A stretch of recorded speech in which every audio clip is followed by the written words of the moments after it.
المعرض خلص، الناس مشيت، اللوحات اتشالت، بس اسم تاليا فضل واقف جواها. رجعت البيت متأخرة، الأوضة كانت هادية زيادة عن اللزوم. مامتها قالت لها بهدوء: بابا محتاج عملية. الكلمة نزلت تقيلة تقيلة قوي. المبلغ كان أكبر من أي حاجة معاها وأكتر من أي حلم. تاليا دخلت الأوضة وقفلت الباب، قعدت على الأرض، والأول مرة من زمان حست إنها صغيرة وعاجزة. فتحت الموبايل، لقت رسالة قديمة لسه موجودة، عرض الصفحة الكبيرة لسه ساري. الفلوس دي كانت هتحل كل حاجة بس تمسح اسمها. الليل طول، والنجمة اللي كانت بترسمها دايماً كانت غايبة.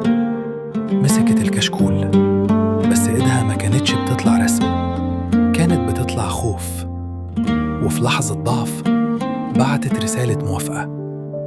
قفلت الموبايل وعيطت، مش لأنها عملت الغلط، لكن لأنها حست إنها اتكسرت. تاني يوم راحت الكورس، ماشية من غير ما تبص لحد. المدربة نادتها: تاليا، الصفحة اللي كلمتك كلموني أنا كمان. قلبها وقع. قالت المدربة: قلت لهم إن الرسمة دي ليها اسم، ولو مش هتحترموه يبقى لأ.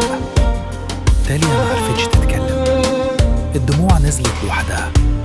المدربة كملت: وفي حاجة تانية، في فاعل خير شاف لوحتك في المعرض ومستعد يتكفل بمصاريف العملية.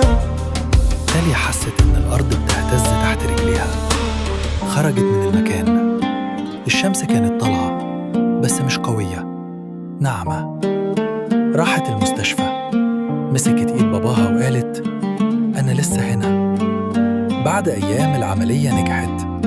تاليا رجعت الأوضة على السطوح، فتحت الشباك، بصت على نفس البيوت، بس المرة دي كانت واقفة مستقيمة، وقالت لنفسها: مش كل حاجة